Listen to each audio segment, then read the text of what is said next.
श्री असदुद्दीन ओवैसी जी। Chairman साहब, आपका बेहद शुक्रिया कि आपने इन 3 फौजदारी नए कवानीन पर बोलने का मुझे मौका दिया है। सर, मैं शुरुआत में इस शेर से आगाज करता हूं अपनी बात का कि हमको शाहों की अदालत से तवक्को तो नहीं, आप कहते हैं तो जंजीर हिला देते हैं। सर, ये 3 फौजदारी के कवानीन खुद मुजरिमाना है।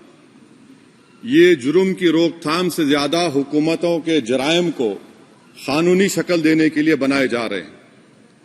अब तरफे तमाशा यह है सर कि पिछले सेशन में मोदी हुकूमत ने जन विश्वास बिल 2023 को, जिसमें 183 प्रोविजंस और 43 कवानीन थे इम्प्रिजनमेंट के, उसको निकालकर फाइन में तब्दील कर दिया।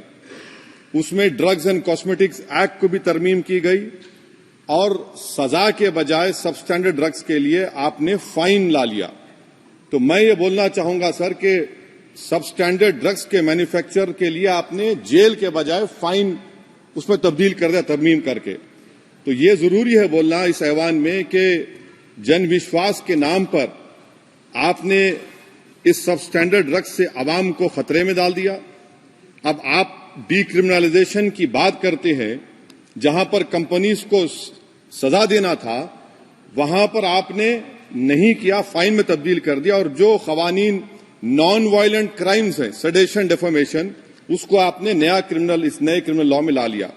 तो सर, ये बात साफ हो गई कि जन के लिए अविश्वास, धंधे के लिए विश्वास, ये इस हुकूमत का नया मंत्रा है। और लाइटर वेन में अगर मैं कहूं तो जॉन अलिया ने कहा था कि जुर्म में हम कमी करें भी तो क्यों, तुम सजा भी तो कम नहीं करते। सर, आज सच्चाई इस देश में यह है कि सूट पहनने वाला क्राइम से जुर्म से बच जाता है, जेल से बच जाता है। एक खाकी पहनने वाला किसी को करीब से गोली मार सकता है, हथकड़ी पहने हुए मुजरिम को, उसको कुछ नहीं, जवाबदेही नहीं है। सच्चाई हमारे मुल्क में यह है कि इस ऐवान में जिन पर टेररिज्म का चार्ज है वो इस कानून पर वोट डालेंगे कि टेररिज्म क्या है, नहीं है। सर, मुझे ये कहने की इजाजत दीजिए कि अगर आज भगत सिंह को और मोहनदास करमचंद गांधी को ये 3 कवानीन बनाए जाते तो भगत सिंह और मोहनदास करमचंद गांधी कहते कि रोलट एक्ट है, ये 3 कवानीन रोलट एक्ट है। अब हुकूमत को बताना पड़ेगा कि असल मकौले पुत्र कौन है। सर, सच्चाई यह है कि इस मुल्क के गरीब, दलित, मुसलमान, आदिवासी, इनके लिए जिंदगी से बड़ी कोई सजा नहीं है। और क्या जुर्म है पता ही नहीं इनको। सर, अगर हमको रिफॉर्म करना था, इस्लाह करना था, तो हमको उन प्रोविजंस को निकालना था जो हुकूमत और पुलिस को मनमानी करने की इजाजत देती है। हमको वो प्रोविजंस को निकालना था कि जो मंत्रियों को और पुलिस को ये मौका मिल जाता है लोगों को सालों जेल में रखने का, उन पर कोई जुर्म पर साबित नहीं होता। हमको ये करना चाहिए था कि जो प्रोसिक्यूटर होता है वो फैब्रिकेटेड एविडेंस डालकर ताकतवरों को अपनी ताकत की बुनियाद पर उनको छूट दे देता है। हमने वो काम नहीं किया। आज हमारे वतन अजीज भारत में सबसे ज्यादा अंडर ट्रायल अगर कोई है जेलों में तो मुसलमान, दलित, आदिवासी हैं। सर, इनका कन्विक्शन रेट देख लीजिए आप। एनसीआरबी का डेटा है 2017 से 21 का, 20% अंडर ट्रायल मुसलमान है, 16% कन्विक्शन है और मुसलमानों की आबादी 14.2% है। प्रिवेंटिव डिटेंशन ले लीजिए, जिसको इस्तेमाल किया जाता है जुडिशियल प्रोसेस को सबवर्ट करने के लिए और फेयर ट्रायल को सबवर्ट करने के लिए। आज भारत की जेलों में 30% डेटेन्यूज मुसलमान हैं। उत्तर प्रदेश में 2017 में 33% मुसलमान डेटेन्यूज थे। आज 83.9% उत्तर प्रदेश की जेलों में मुसलमान डेटेन्यूज है। सर, एक और मिसाल दे रहा हूं, CSDS की रिपोर्ट है, थिंक टैंक है बहुत बड़ा, जो कहता है कि they have found substantial prejudice against Muslim police force. Bihar, Maharashtra, Uttarakhand, Jharkhand, 2/3 of the surveyed police personnel believe that Muslims were more inclined to violence than members of the communities. ये empirical evidence है।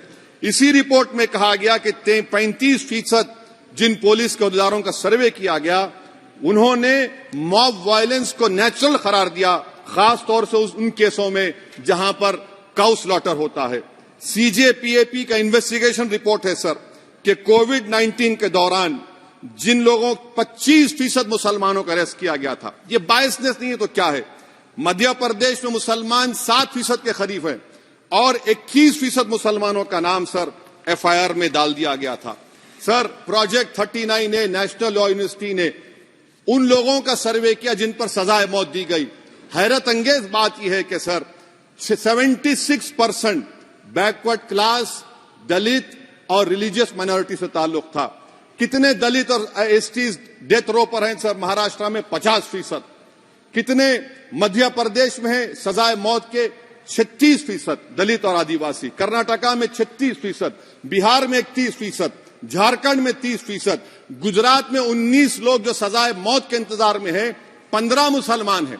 केरल में 60% जो सजाए मौत के मुलजिम है रिलीजियस माइनॉरिटीज है। सर आखिर इस देश में कब तक ये चलता रहेगा कि अनस्पोकन रिजर्वेशन उन लोगों के लिए उनके पास पूरा पॉलिटिकल पावर है और एक अनस्पोकन रिजर्वेशन है दलित, मुसलमान, आदिवासियों के, इनको जेल में रहना पड़ता है?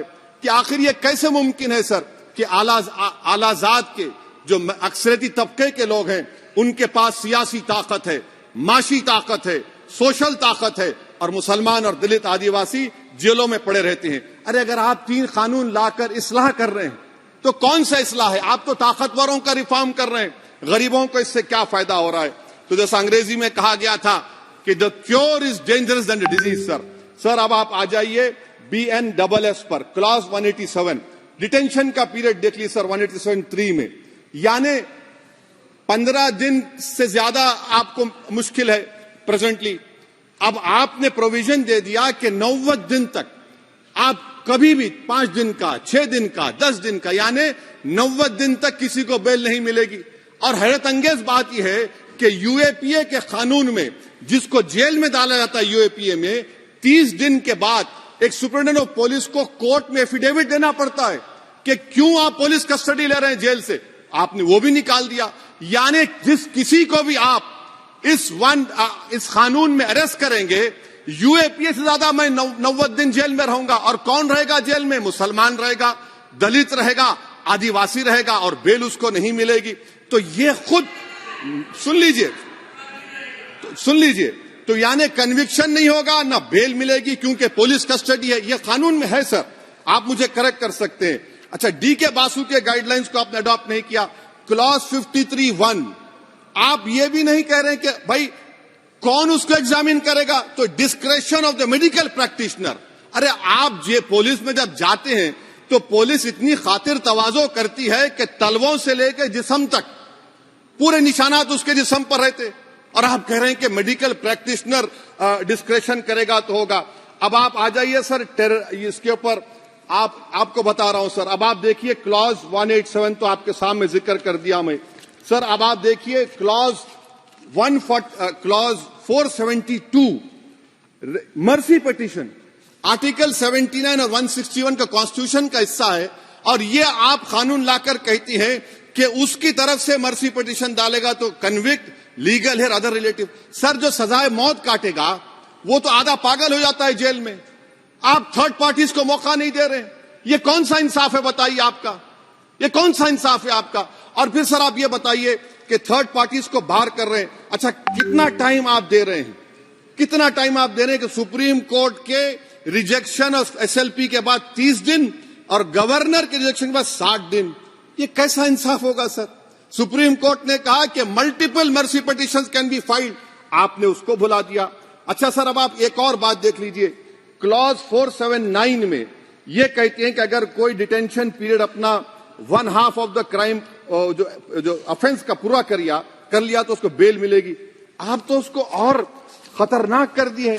आप ये कहते हैं, उसमें ये कहते हैं सर, यहां पर आपने कह दिया क्लॉज 187 में, सॉरी सर, ये डिटेंशन मल्टीपल क्लॉज 479 में अगर एक से बढ़ के ज्यादा ऑफेंस होगा या ऑफेंस होगा लाइफ इम्प्रिजनमेंट का या पेंडिंग होगा तो उसको बेल नहीं मिलेगी।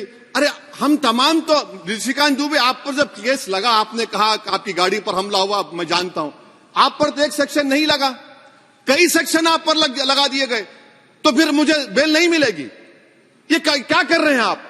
किस लिए कर रहे हैं आप? आप अंदाजा भी लगा रहे भाई आज आप वहां बैठे कल आएंगे इंशाल्लाह, फिक्र मत करिए। पावर इटर्नल नहीं होता, ये तो कुदरत का निजाम है कि जो गंदगी करता है तो उनके लिए किसी और को मौका मिलता है, मगर आपको आना पड़ेगा एक दिन। आप ये गंदगी कर रहे हैं। अच्छा सर ये बताइए कि हमने आप किसको कितना पर्सन्स वर पेंडिंग प्रोसीडिंग्स इन मोर देन वन ऑफेंस, और चार्जशीट में कई आते हैं। यानी जब हम पर केस बुक होता है सर तो फूल का गुलदस्ता आता है, हर सेक्शन होता है उसमें, तो मुझे बेल नहीं मिलेगी। तो ये एक बात है सर। फिर आप आ जाइए सर, मैं आपको बताना चाहूंगा सर, यहां पर आपको सॉरी सर ये इतना बड़ा बिल है। फिर आप टेररिज्म पर सर, बीएनएस का टेररिज्म सर, ये बड़ा ही डेंजरस आपने खतरनाक आपने काम किया है। इससे दहशतगर्दी का मुकाबला नहीं होगा, सिविल लिबर्टीज खतरे में पड़ जाएंगे। और सबसे बड़ी बात तो यह है सर, इसमें आपने नोटिफाई करेंगे किसी को टेररिस्ट, कोर्ट क्यों नहीं करेगा? पुलिस वाला कैसे करेगा मुझे टेररिस्ट नोटिफाई? किसी ऑर्गेनाइजेशन को टेररिस्ट घोषित कर देंगे। तो ये खुद सेपरेशन ऑफ पावर्स का वायलेशन है, जुडिशियल इंडिपेंडेंस का वायलेशन है, और इंदिरा गांधी वर्सेस राजनारायण केस का वायलेशन है। तो ये मोदी सरकार जुडिशरी के पावर्स को छीनकर खुद जज जूरी एग्जीक्यूशन बन रही है। किसी शायर ने बड़ा अच्छा कहा था सर, वही कातिल वही मुखबिर वही मुंसिफ ठहरे। सर मैंडेटरी वीडियो रिकॉर्डिंग आपने कहा कि जिस जगह पर पीस प्लेस पर सर्च होता है वीडियो रिकॉर्डिंग की, मैं ये कहता हूं कि जब मेरा अरेस्ट होगा वीडियो रिकॉर्डिंग करिए, क्यों नहीं करते आप? जब मेरे घर पर पुलिस आती है वीडियो रिकॉर्डिंग करिए, जो मैं पुलिस को देता हूं उसकी वीडियो रिकॉर्डिंग करिए। विटनेस स्टेटमेंट होगा क्लॉज 183 में, उसका वीडियो रिकॉर्डिंग करिए। क्यों नहीं आप पैसे देते कि हर पुलिस वाले के जिस्म पर एक वीडियो रिकॉर्डर हो, और एक्यूज को मिलना चाहिए, आप नहीं मिलता एक्यूज को। हाँ आपको नहीं है, मैं जानता हूं। क्लॉज 250 और 262 सर इनकंसिस्टेंट है। तो क्लॉज 250 में 60 डे टाइम लिमिट है डिस्चार्ज के लिए। अगर एक्यूज को कागज नहीं मिलता है, हम सब जेल में गए, मैं कई मर्तबा जेल में गया हूं, ससुराल में इतना नहीं गया जितना जेल को जाने का मुझे मौका मिला, चाहे कांग्रेस की तेलुगु देशम की हुकूमत रही है। ससुराल कहते हैं कुछ लोग। क्लॉज 262 है, क्लॉज 262 में डिस्चार्ज एप्लीकेशन है, वो फ्रेमिंग ऑफ चार्जेस के बाद डाल सकते हैं। ये it defeats the purpose. What is the discharge application which is to prevent police from using delay tactics? Discharge always precedes framing of charges. आप मैं उस वक्त तक डिस्चार्ज नहीं डाल सकता जब तक कि वो नहीं होगा। अच्छा क्लॉज 251 263 देखिए sir, time limit for framing of charges in cases of session trials 60 days of first framing charges, warrant charges should be 90 days। मगर आपने क्या किया, होशियारी देखिए, बर्बाद करने का कहानी। 193(9) डाल दिया आपने, क्या ने prescribes a 90-day time limit for further investigation. For further investigation what will happen when supplementary chargesheet are put? Will the accused be acquitted? क्या मुझे छोड़ देंगे आप? क्या कोई time like this is a dead letter. यानी आप तो पूरे का पूरा सिविल राइट्स लिबर्टीज बोलिए सब छीन ले रहे। अच्छा सर इसमें आपने लिंचिंग का एक कानून बनाया बीएनएस में, सेक्ट क्लॉज 103 में। अब आप इसमें देखिए सर, लिंचिंग कब हो सकता है? जब आप ये बताएंगे कि ये पर्सनल बिलीफ पर मारा गया, किसी को जेंडर पर मारा गया, कास्ट पर मारा गया। सर आप तो एक्यूज को तो मौका दे रहे हैं छोड़ने के लिए, आप तो एक्यूज को मौका दे रहे हैं। अच्छा पर्सनल बिलीफ में रिलीजन क्यों नहीं लिखते भैया आप? इन तीनों कानून में रिलीजन इस्तेमाल किया गया, पर्सनल बिलीफ में रिलीजन नहीं आता। अच्छा सर आप ये भी देख लीजिए कि 1019 सर 190 में अनलॉफुल असेंबली है, 5 और मोर एक्टिंग टुगेदर। फिर ये क्यों कर रहे हैं आप? 5 मिलकर भी मर्डर करेंगे तो एक 103 भी तो आपने कर दिया। तो इनका यानी ये तो इसका अनलॉफुल एक्टिंग टुगेदर है। अच्छा सर मैं आपको बताना चाहूंगा, आपके ये बीएनएस का 172(2) आप देखिए कि पेटी केसेस में when the occasion is passed, किसका मतलब क्या है? व्हेन द ओकेजन होगा क्या सर? अब आप हम चुनाव लड़ते तो जो हमारा जो पार्टी अपोजिंग रहती है वो कहती है कि इनके 25 लोगों को 50 लोगों को गिरफ्तार कर लो, गिरफ्तार कर लेते मेरे बूथ के एजेंट्स को, और बोल रहे व्हेन, उसमें आप लिख रहे क्या है? When the occasion is passed, माने पास हो जाएगा पोलिंग के 5 बजे छोड़ देंगे। अरे आप अपना ही हाथ काट रहे हैं अपने आप। याद रखिए आज आप मुस्कुरा रहे हैं, कल यहां पर बैठेंगे कोई और कर देगा काम आपके ऊपर। अच्छा रेप सर, रेप सिर्फ महिलाओं का होता है, मर्दों का रेप नहीं होता है क्या? आपका प्रोविजन नहीं है क्या? स्टॉकिंग नहीं होती है मर्दों की?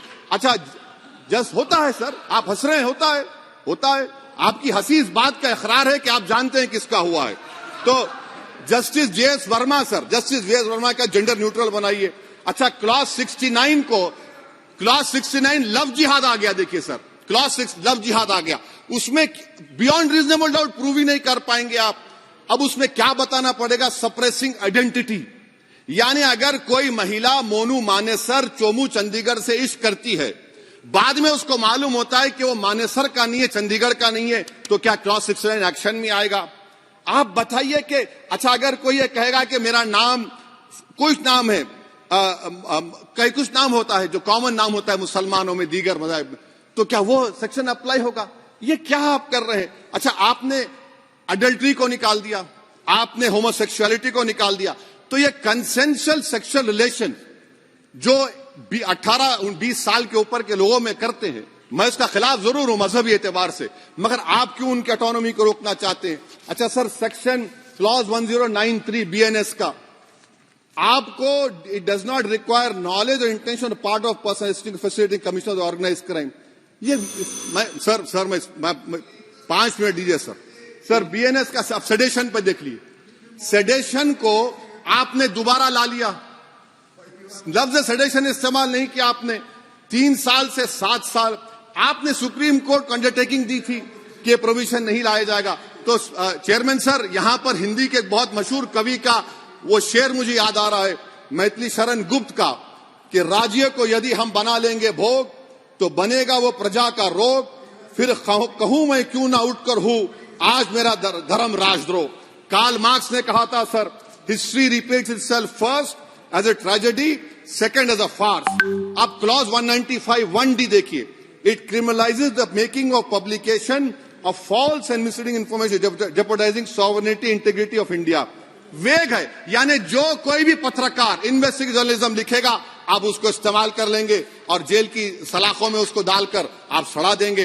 सर मैं आपको और एक बात बताना चाहूंगा कि रैश एंड नेग्लिजेंट एक्ट जो आईपीसी में था 2 साल थे 304, आप उसको बढ़ाकर 5 साल कर दिए 1061 में बीएनएस 1 में। और rash and negligent driving 304 IPC में था 2 साल की सजा, आपने 10 साल कर दिया। यह क्रिमिनल जुरिस्प्रूडेंस का हिस्सा नहीं है। अच्छा क्रिमिनल ऑर्गेनाइजेशन, उत्तर प्रदेश में यूपी गैंगस्टर एक्ट में एक चार्जशीट में गैंगस्टर एक्ट लगता। सर आप बताइए फिर यूएपीए का क्या होगा, पीएमएलए का क्या होगा, महाराष्ट्र मकोका क्या क्या होगा, गुजरात के कोका क्या क्या होगा? आप ये सब कानून रख रहे हैं और एक पुलिस वाले को आप ये तमाम कानून की इजाजत देंगे? याद रखिए, जिंदगियां बर्बाद करने का काम आप कर रहे हैं और सबसे बड़ा इसका नुकसान होगा।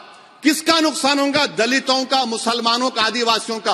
और वो पॉलिटिकल पार्टीज जो कल आज सत्ता में है, कल नहीं रहेंगे, वो बदले की भावना से काम करते हैं। सर मुझे पुलिस ने पीटा सर, 1999 22 दिसंबर को मेरे सर पर 20 टाके लगे, पीठ से लेकर पैर तक मारा गया। आपको मालूम सर क्या हुआ? तेलुगु देशम की सरकार थी, उन्होंने उन दोनों पुलिस वालों को जिन्होंने मुझे मारा था उनको आईपीएस कन्फर कर दिया। आईपीएस अरे मैं तैयार हूं मरने के लिए, तुम मारोगे क्या? बोलो कहां मारोगे बताओ? अरे तुम कहां मारोगे? तुम्हारी गोलियां खत्म हो जाएंगी, मैं जिंदा रहूंगा। अरे तुम्हारी गोली डरने वाला बैठो तुम, अरे चप्पन देके बैठो तुम। प्लीज आप बैठ जाइए। टेररिज्म का देखिए सर, आप बैठ जाइए प्लीज। यूएपीए का सर मैं खत्म कर, टेररिज्म उनको रोकिए sir. Okay please sit down. हाँ तुम गोली मार सकते, सस्पेंड नहीं कर सकते और कुछ नहीं कर सकते सर। टेररिज्म का डेफिनेशन में आप देखिए, यूएपीए का सेक्शन 16 क्लॉज 113 में आ गया, यूएपीए का सेक्शन 15 क्लॉज 131 में आ गया। देख लेंगे उसको, देख लेंगे। यूएपीए का आपत्तिजनक अंश निकाल दिए जाएंगे। यूएपीए का क्लॉज 18 113 4 में आ गया, यूएपीए का क्लॉज 18 113 3 में आ गया, यूएपीए का क्लॉज 20 113 5 में आ गया, यूएपीए का सेक्शन 19 113 6 में आ गया। अरे भाई साहब फिर क्या बचा है? आप यूएपीए से, मकोका से, गुजरात कोका से, पीएमएलए सब ला लिए। तो स्पीकर सर मैं अपनी बात को खत्म करने से पहले मैं उम्मीद कर रहा था कि मैंने वजीर दाखिला का एक स्टेटमेंट सुना था अमित शाह साहब का कि जब गुजरात के होम मिनिस्टर थे तो उन पर जुल्म किया गया, उनको दबाया गया। मगर हम ये समझ रहे थे कि जिस शख्स पर नाइंसाफी हुई है, जो वो क्लेम कर रहे हैं, तो कम से कम वो दूसरों से नाइंसाफी तो नहीं करेंगे। आप क्या कर रहे हैं? अरे ऐसे हजारों लोग हैं जिन पर जुल्म हो रहा है, ना उनके पास दलील है, ना उनके पास वकील है, ना उनके पास आजादी है। तो ये तीन सर मैं आखिर एक लव ये तीनों कवानीन हमारे मुल्क की जमहूरियत के लिए, इन गरीब तबकात के लिए नुकसानदेह साबित होगा। और ये सरकार को मैं चार्ज दे रहा हूं, आप चेक रिपब्लिक में निखिल गुप्ता बैठा है, लेके आओ ना उसको। कुलभूषण यादव पाकिस्तान में बैठा है, लेके आओ ना। कतर में हमारे फौजी बैठे, लेके आओ ना उनको। अरे कहां तुम्हारी देशभक्ति है? अरे निखिल गुप्ता को लाओ, इस कानून में इस्तेमाल करो। मगर वो नहीं बोलेंगे। मैं इस कानून के मुखालिफत में खड़ा हूं जो भारत की जमहूरियत के लिए खतरा बनेगा। शुक्रिया सर।